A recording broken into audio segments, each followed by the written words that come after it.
जितने भी electrical skill exam होते हैं, चाहे वो DRDO हो, चाहे वो बार्क हो, चाहे वो इसरो हो, वहाँ पर एग्ज़ाम में स्किल टेस्ट परफॉर्म करवाया जाता है। अब स्किल टेस्ट में आपको परफॉर्म भी करना है और कुछ एग्ज़ाम के अंदर वह स्किल टेस्ट आपको लिखना भी पड़ता है। तो आज हम इस वीडियो के अंदर DOL स्टार्टर के बारे में देखेंगे, इसका पूरा का पूरा प्रैक्टिकल करेंगे और इसको लिखते कैसे ये देखेंगे। तो अभी हमारा टॉपिक रहेगा कि DOL स्टार्टर का अध्ययन करना, या कई बार ये इस तरह से भी पूछ लिया जाता है कि DOL को संगठित करना यानी कि असेंबल करना और चलाना। कई बार ये इस तरह से पूछ लिया जाता है DOL स्टार्टर कनेक्शन करना सिंपली।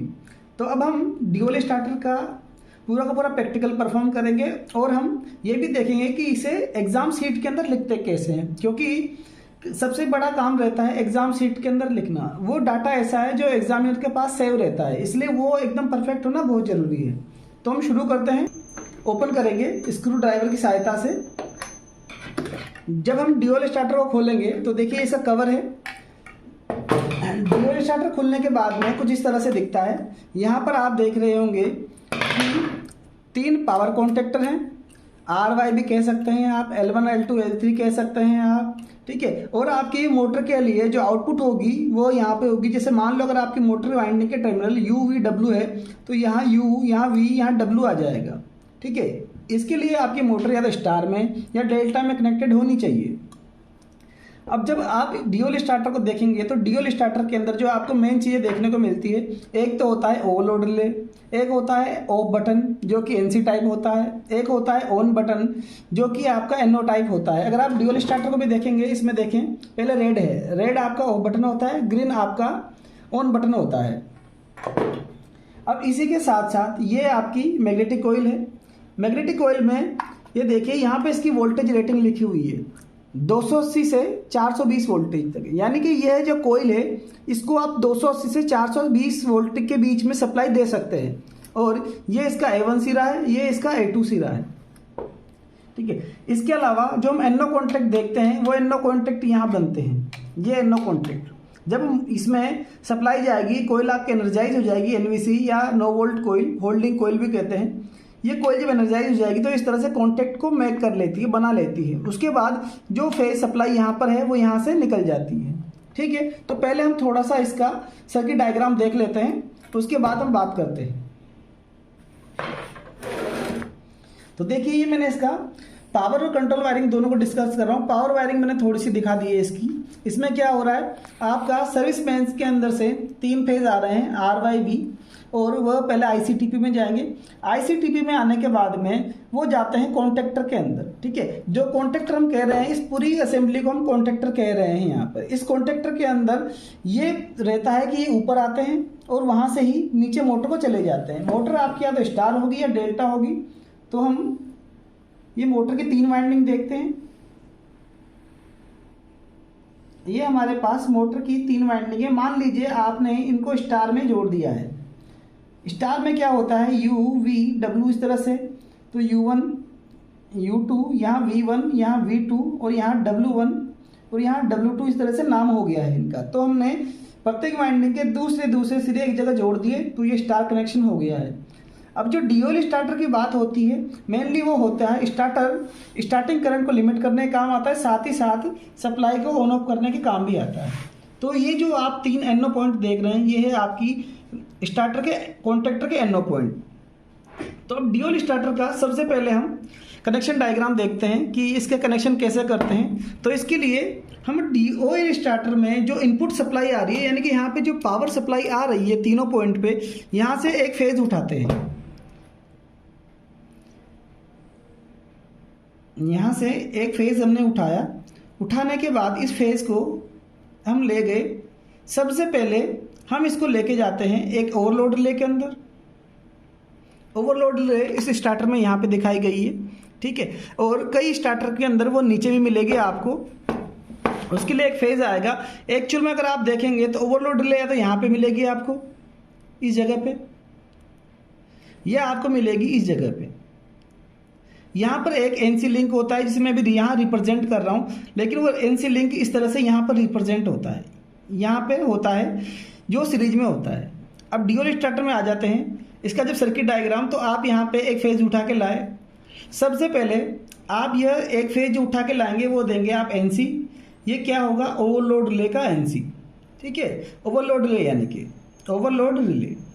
उसके बाद यहाँ से जो अगला फेज उठाएंगे वो उठाएंगे आप ऑफ पुश बटन में, जो कि इसे ऑफ करने के लिए काम में लिया जाता है। ये भी होता है एनसी टाइप, दोनों एनसी टाइप है। ये भी एनसी टाइप है, ये भी एनसी टाइप है। एनसी टाइप का मतलब होता है नॉर्मली क्लोज। यहाँ है। अब ये सीरीज में इसके बाद फिर आ जाते हैं ऑन पुश बटन के अंदर।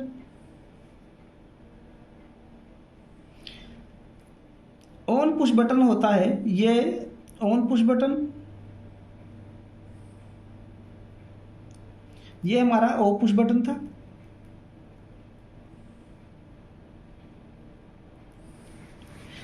अब of push button on push button से जो सप्लाई निकलती है वो जाती है आपकी कोयल के अंदर सीधा, चाहे आप A1 पे दे चाहे A2 पे दे, वो सप्लाई एक कोयल के एक एंड पे चली जाती है। यही आपके मैग्नेटिक कोयल, या इसे आप मैग्नेटिक स्विच भी कह सकते हैं, यही सारा एक्शन परफॉर्म करती है। आप इसे ऑन करेंगे तो मोटर ऑन होगी, और इसकी सप्लाई डिस्कनेक्ट करेंगे तो ये आपकी मोटर बंद कर देगा। तो इसे हमने एक फेज दे दिया है। मान लिया कि हमने A2 पे दिया है, तो फिर A1 को कोई दूसरा फेज देना पड़ेगा।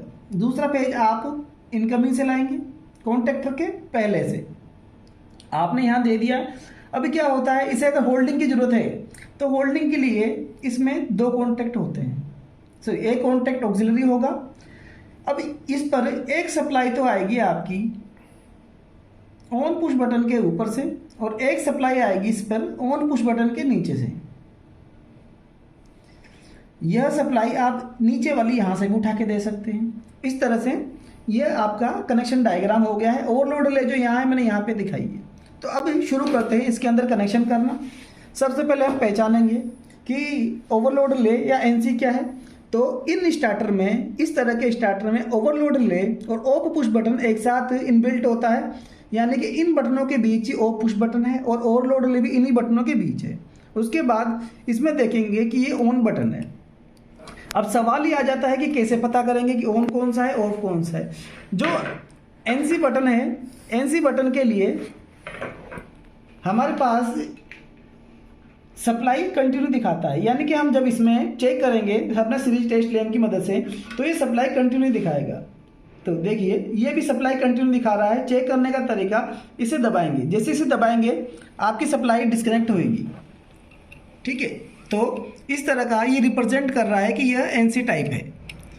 अब इसके बाद हम देखते हैं कि एनओ की पहचान कैसे करें, कि ऑन पुश बटन कैसे पहचाने। तो देखिए नॉर्मल कंडीशन में ये ओपन रहते हैं, इसलिए इनको एनओ कहते हैं। अब जैसे ही आप पुश बटन को दबाएंगे तो कंटिन्यूटी आ जाती है, यानी कि ये आपका सीरीज लैंप ऑन हो गया।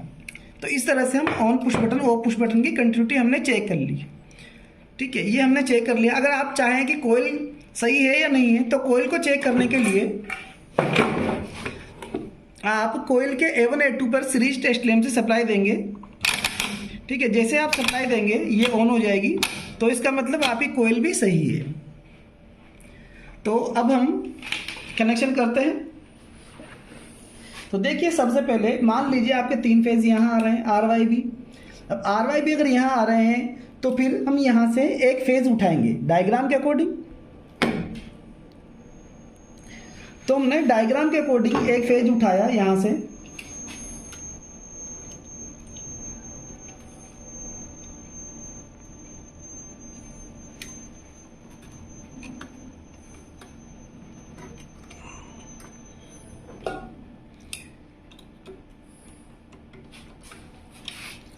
फिर बता दूं यहां पर सप्लाई आपकी आने वाली है।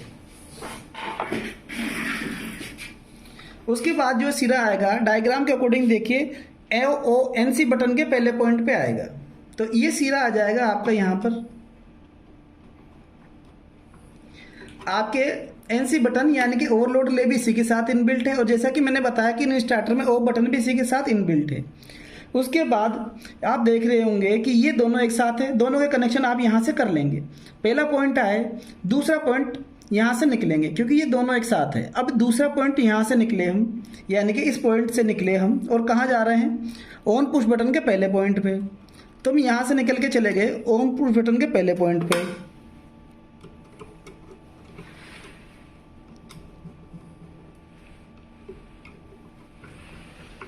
ठीक है, हम ऑन पुश बटन पे आ गए हैं। अब डायग्राम के अकॉर्डिंग पहले हम कोयल को सप्लाई देंगे, तो हम वहाँ से ऑन पुश बटन के सेकंड पॉइंट से निकलेंगे और A2 पे पहुँचेंगे।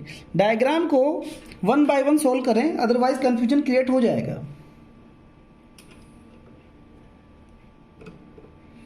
अब सेकंड वाले पॉइंट से हमने एक तार जोड़ा और हमने दे दिया NVC यानी कि नो वोल्ट कोयल या होल्डिंग कोयल के एक पॉइंट पे।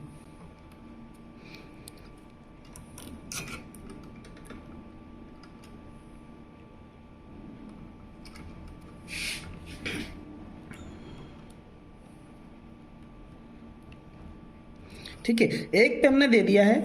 अब देखिए पीछे वाला दूसरा निकल के दूसरे किसी फेज में जा रहा है, तो हम यहां से एक तार उठा के किसी दूसरे फेज में जोड़ देंगे। तो हमने अब A1 से निकाला,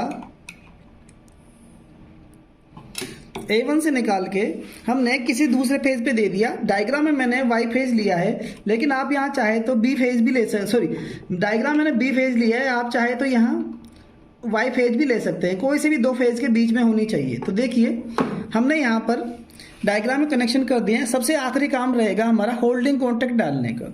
होल्डिंग कॉन्टैक्ट में क्या है, ऊपर वाला NO के यानी कि ऑक्सिलरी के ऊपर से जुड़ रहा है, नीचे वाला ऑक्सिलरी के नीचे वाले से जुड़ रहा है। तो इन तरह के स्टार्टर में आप विशेष ध्यान रखेंगे कि नीचे वाला यानी कि बाद वाला डायरेक्ट इंटरलिंक होता है आपके ऑक्सिलरी कॉन्टैक्ट के नीचे वाले से, यानी कि ये पॉइंट यहाँ होता हुआ अंदर डायरेक्ट लिंक है। केवल आपको इन वाले स्टार्टर में एक ही पॉइंट जोड़ना होता है, ऊपर वाला। तो हम ऊपर वाला कनेक्शन कर देंगे।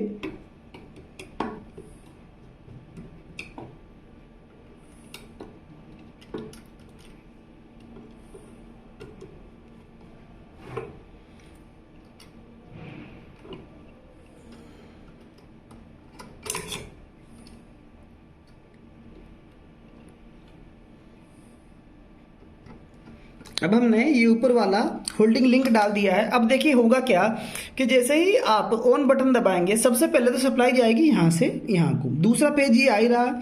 अब जैसे एक बार ये होल्ड कर लेगी, तो होल्ड करने के बाद से ये सप्लाई यहाँ से होती हुई और यहाँ पे आएगी, यानी कि सॉरी यहाँ से जाके इधर से घूम के इधर आएगी और इस पे होती ही वापस कोयल को चली जाएगी और आपकी कोयल लगातार चलती रहेगी जब तक कि आप इसे ऑफ ना कर दे या फिर ओवरलोड ट्रिप ना हो जाए।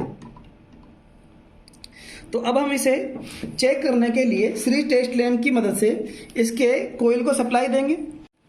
हमने यहाँ पर 2 फेजों में सप्लाई दे दी है। हालांकि इनपुट के लिए 3 फेज है, लेकिन सिर्फ मैं कंट्रोल चेक कराने के लिए, क्योंकि अभी हमारा प्रैक्टिकल ड्यूल स्टार्टर से रिलेटेड है, इससे मोटर चलाने को नहीं बोला गया है। तो हमने केवल ऊपर वाले दोनों पे सप्लाई ऑन कर दी है। दोनों पे सप्लाई ऑन करने के बाद में इसमें सप्लाई आ जाएगी और जैसे ही हम ऑन बटन को प्रेस करेंगे, यानी कि देखिए ये ऑन बटन को प्रेस किया, आपकी यहाँ पर सप्लाई पास हो चुके हैं। देखिए नीचे कॉन्टेक्टर लग चुके हैं, ये आपका ऑफ बटन, और जैसे ही आप ऑन करेंगे तो देखिए कॉन्टेक्ट मैक हो चुके हैं। तो इस तरह से आपका स्टार्टर प्रॉपर वर्किंग में रहेगा। अगर आप ये देखें कि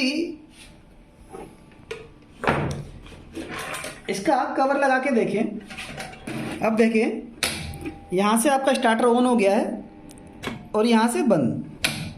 ठीक है, तो इस तरह से ये मोमेंट आप यहाँ भी देख सकते हैं, ये आपका स्टार्टर ऑन हो गया है, ये आपका स्टार्टर बंद हो गया है। ठीक है, तो इस तरह से हमने प्रैक्टिकल तक पूरा परफॉर्म कर लिया। अब आगे हम देखेंगे कि ड्यूल स्टार्टर से कैसे मोटर चलाते हैं, तो इसके लिए आप देखते रहिए।